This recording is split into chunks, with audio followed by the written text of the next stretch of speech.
Movie के starting scene में हम दो भाइयों को देखते हैं जिसमें बड़े भाई का नाम बिल होता है और वो अपने छोटे भाई को कागज की एक बोट बनाकर देता है क्योंकि बाहर बारिश आ रही थी। बिल का छोटा भाई उस बोट को लेकर बाहर बारिश में खेलने जाता है और तभी उस बच्चे की बोट पानी में बहते बहते एक सीवर में चली जाती है और जब वो बच्चा अपनी बोट को ढूंढने के लिए उस सीवर के पास जाता है तब हम फर्स्ट टाइम पेनीवाइज को वहाँ पर देखते हैं। पेनीवाइज उस बच्चे को उसकी बोट रिटर्न करने के बहाने उसे अपने पास बुलाता है और उसके पास आते ही वो उसका एक हाथ ही खा लेता है। इस इंसिडेंट के बाद उस बच्चे का कुछ भी पता नहीं चलता कि वो कहाँ गया है और सब लोग ये समझते हैं कि वो मिसिंग हो गया। इसके बाद हम एक लड़के माइक को देखते हैं जो एक शीप हाउस में होता है और उसे कहा जाता है कि वो एक पेड़ को शूट करे, लेकिन वो ये नहीं कर पाता। लेकिन उसे ऐसा करना था क्योंकि ये उसका फैमिली बिजनेस था। फिर हम स्कूल में स्टूडेंट्स को देखते हैं और वहीं पर एक लड़की बेवर्ली को देखते हैं जिसकी क्लास फेलो उसे काफी तंग करती है। सब बच्चे वेकेशन स्टार्ट होने की वजह से काफी एक्साइटेड होते हैं और वहीं पर हम एक लेडी को देखते हैं जो अपनी मिसिंग बच्ची को वहाँ पर ढूंढने आई थी। वहाँ पर एक लड़का हेनरी भी था जो नेचर वाइज काफी इल मैनर था और वो बिल और उसके बाकी फ्रेंड्स को काफी तंग किया करता था। और वहीं पर हम बेवर्ली की बेस्ट फ्रेंड बेन को भी देखते हैं। वो दोनों आपस में काफी अच्छे फ्रेंड्स होते हैं। दूसरी तरफ बिल जब स्कूल से घर वापस आता है तब उसके फादर उसे काफी डांटा क्योंकि बिल समझता था कि उसका छोटा भाई अभी भी जिंदा है जो सीवर में गिरकर वहाँ से गुजरकर उस जगह पर गिर गया होगा जहाँ पर उसका डेड एंड होता है। लेकिन उसके फादर उसे समझाते हैं कि वो मर चुका है और वो ये सब कुछ करना बंद कर दे क्योंकि इससे उसकी मदर को काफी दुख होगा। माइक जब मेल डिलीवर कर रहा होता है तब वहाँ पर उसे एक डोर मिलता है और उसके पीछे वो काफी अजीबोगरीब चीजें महसूस करता है। उस डोर के पीछे से काफी लोगों के शाउट करने की आवाजें आती है और बहुत से हाथ भी बाहर निकलते हैं और फिर तभी अचानक से वो डोर खुद ब खुद ओपन हो जाता है और वहाँ पर माइक पेनीवाइज को देखता है। इतनी ही देर में हेनरी अपने फ्रेंड्स के साथ वहाँ पर आता है और माइक को टीज करके वहाँ से चला जाता है। बिल का एक फ्रेंड अपने फादर के ऑफिस में बुक रखने के लिए जाता है और वहाँ पर वो एक बहुत डरावनी औरत की पेंटिंग देखता है जिससे वो अक्सर डर जाया करता है। उसे डराने वाला कोई और नहीं बल्कि पेनीवाइज था जो सबको उनके डर से ही डराता था और उन चीजों से जिनसे वो डरते हैं। बिल अपने फ्रेंड्स को लेकर सीवर के डेड एंड की तरफ जा रहा होता है और बेन लाइब्रेरी में बैठकर पोएट्री लिखता है और साथ ही एक जगह डेयरी की हिस्ट्री भी पढ़ रहा होता है जो असल में वही जगह थी। उस हिस्ट्री में उसे डेयरी में होने वाले सारे इंसिडेंट के बारे में इंफॉर्मेशन मिलती है और वो इंसिडेंट्स लोगों की डेथ के बारे में थी, यानी बहुत से लोगों की डेथ हो गई थी। और फिर बेन को हेलुसिनेशन स्टार्ट हो जाती है और उसके साथ ये कोई और नहीं बल्कि पेनीवाइज ही कर रहा था। और बेन को वहाँ पर एक बैलून भी उड़ता हुआ नजर आता है जो और किसी को नजर नहीं आ रहा होता। बेन जब उस बैलून के पीछे जाता है तब उसे वहाँ पर बहुत सारे ईस्टर एग्स मिलते हैं और उन्हें फॉलो करते करते वो लाइब्रेरी तक पहुँच जाता है। और तभी एक आधा जला सर कटा इंसान बेन पर हमला करने के लिए उसकी तरफ बढ़ता है,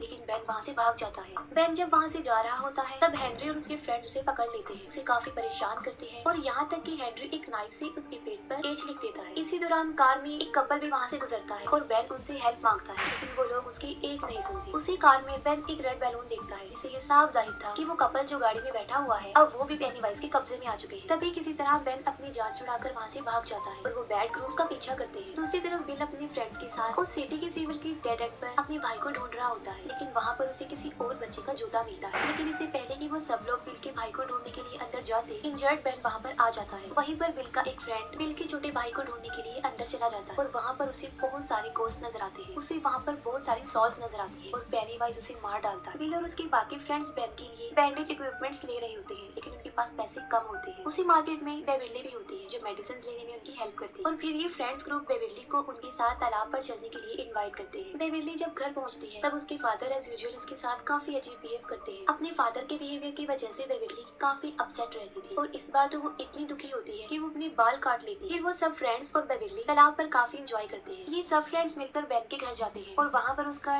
डेरी टाउन से रिलेटेड हिस्ट्री लेने का टाइम भी हो जाता है और एडी वहाँ पर रुककर अपनी मेडिसिन लेने लगता है और तभी एडी को उस घर से किसी की आवाजें सुनाई देती है। वो आवाजें सुनकर एडी काफी घबरा जाता है। वो वहाँ से जाने लगता है तभी घबराहट के आलम में उसकी मेडिसिन उसके हाथों से गिर जाती है। एडी जब अपनी मेडिसिन उठा रहा होता है तभी वहाँ पर एक बदसूरत काफी गंदा और बीमार आदमी आकर उसे डराता है और उसे डराते डराते वो उस पुराने घर की तरफ ले जा रहा होता है, लेकिन एडी भागकर उस घर के पीछे चला जाता है और एडी को वहाँ पर पेनीवाइज नजर आता है। एडी वहाँ से भाग जाता है। बेवर्ली जब घर आती है तब उसे एक पोएट्री कार्ड मिलता है जिसे पढ़ने के लिए वो वॉशरूम में जाती है। बेवर्ली जब वो पोएट्री पढ़ रही होती है तब उसे वॉश सिंक से बच्चों की आवाजें सुनाई देती है। बेवर्ली जब एक मैचरिंग टेप उस सिंक के अंदर डालकर बाहर निकालती है तब वो खून से भरा हुआ वापस आता है और उसपे इंसानी बाल भी लगे होते हैं जो बेवर्ली की पूरी बॉडी से लिपट जाते हैं और उसे अंदर की तरफ खींचते हैं। इसके बाद उस वॉश सिंक से बहुत सारा खून तेजी से बाहर निकलता है और पूरा वॉशरूम और बेवर्ली खून से भर जाते हैं। बेवर्ली की रोने की आवाज सुन के उसके फादर भी वहाँ पर आ जाते हैं, लेकिन वो ऐसा रिएक्ट करता है जैसे वहाँ पर कुछ भी नहीं हुआ। बिल जो कि अपने छोटे भाई को काफी मिस कर रहा होता है, लेकिन तभी वहाँ पर उसे किसी के होने का एहसास होता है और वहीं पर उसे किसी के पाँव के निशान भी मिलता है। और जब वो उन पैरों के निशान के पीछे जाता है तब उसे उसका छोटा भाई नजर आता है जो उसे बेसमेंट में ले जाता है। पहले बिल का छोटा भाई उसे इमोशनली ब्लैकमेल करता है और फिर देखते ही देखते एक शैतान में तब्दील हो जाता है। और तभी वहाँ पर पेनीवाइज भी आ जाता है जो बिल पर अटैक कर देता है, लेकिन ठीक वक्त पर बिल अपनी जान बचाकर वहाँ से भाग जाता है। फिर बेवर्ली उन फ्रेंड्स को अपने घर बुलाकर उन्हें अपना वॉशरूम दिखाती है। सब बच्चे भी देखते हैं कि वहाँ पर बहुत ज्यादा खून है, लेकिन बेवर्ली सोचती है कि उसके फादर को वो क्यों नहीं नजर आ। फिर वो सब मिलकर वॉशरूम क्लीन करते हैं। वो फ्रेंड्स आपस में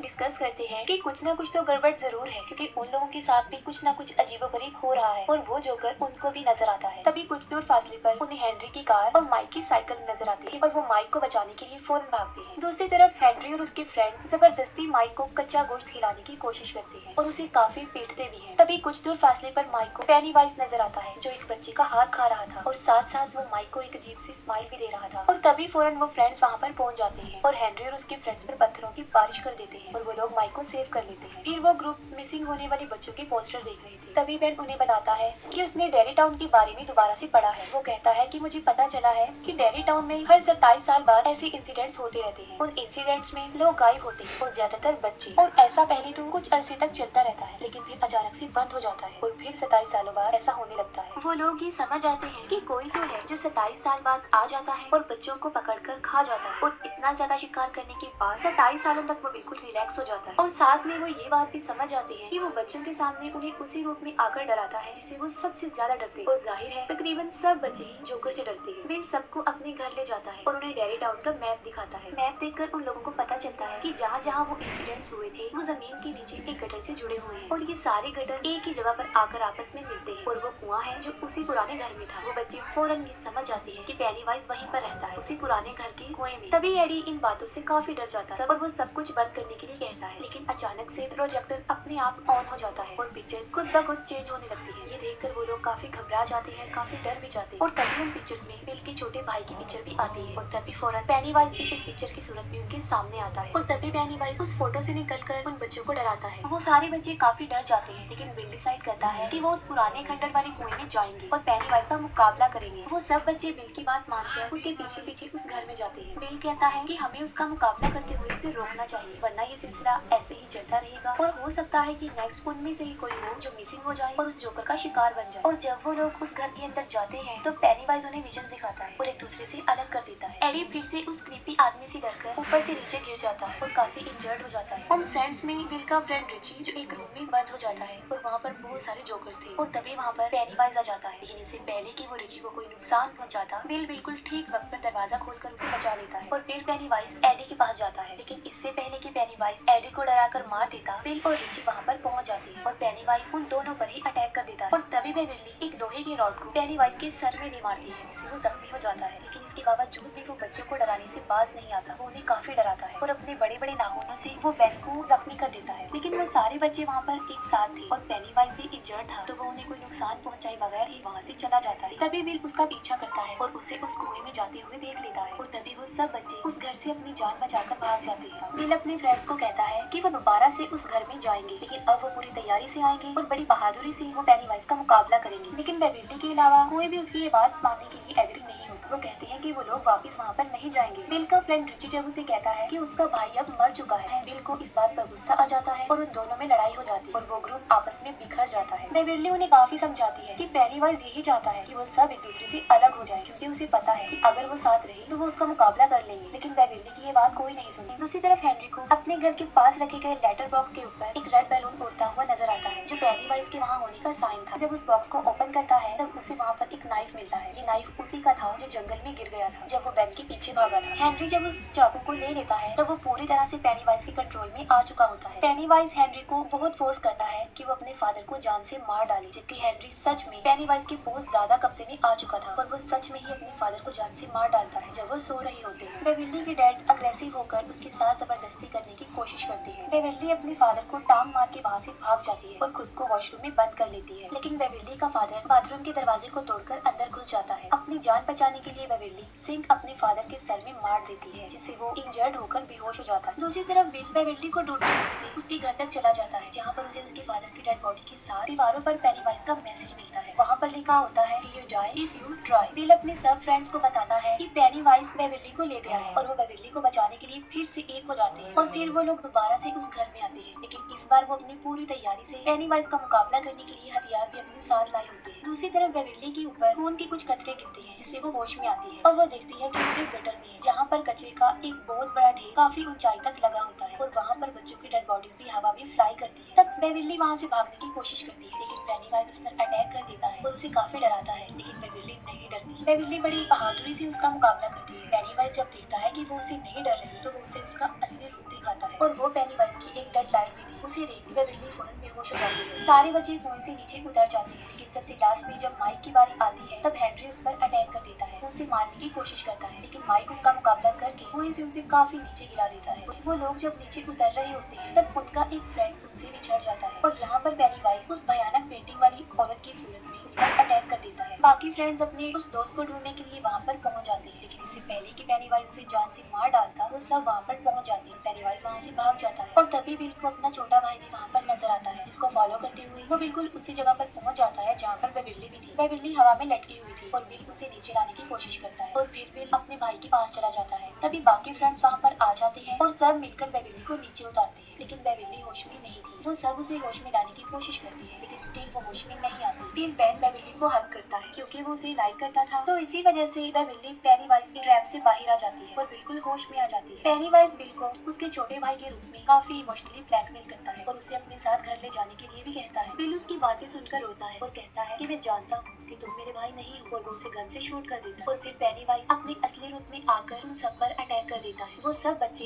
एक होकर उसका मुकाबला करते हैं, लेकिन फिर पेनीवाइज बिल को पकड़ लेता है। पेनीवाइज उनको बताता है कि तुम लोग मुझसे जितना डरोगे मेरी पावर उतनी ही ज्यादा बढ़ती जाएगी। वो कहता है कि तुम बिल मुझे दे दो, उसके बदले में मैं तुम्हारी जान बख्श दूंगा और तुम यहाँ से चले जाओ। मैं इसे खाकर 27 सालों तक सोने के लिए चला जाऊंगा और तुम लोग भी अपनी लाइफ में वापस चले जाओ। पेनीवाइज के यही अल्फाज उसी पर भारी पड़ जाते हैं। वो सब बच्चे बिल्कुल एक होकर उससे लड़ते हैं। पेनीवाइज उन बच्चों को हर उस रूप में डराने की कोशिश करता है जिसे वो सबसे ज्यादा डरते हैं, लेकिन वो बच्चे नहीं डरते। लेकिन अब पेनीवाइज उससे डरने लगता है क्योंकि वो सब एक थे और डर भी नहीं रहे थे, और यहाँ तक कि मार मार के भी वो पेनीवाइज को काफी जख्मी कर चुके थे। उन बच्चों का बिल्कुल एक हो जाना पेनीवाइज को हारने पर मजबूर कर देता है और पेनीवाइज डरते हुए भूखा ही 27 सालों के लिए सोने के लिए चला जाता है। ये मूवी यहीं पर एंड हो जाती है।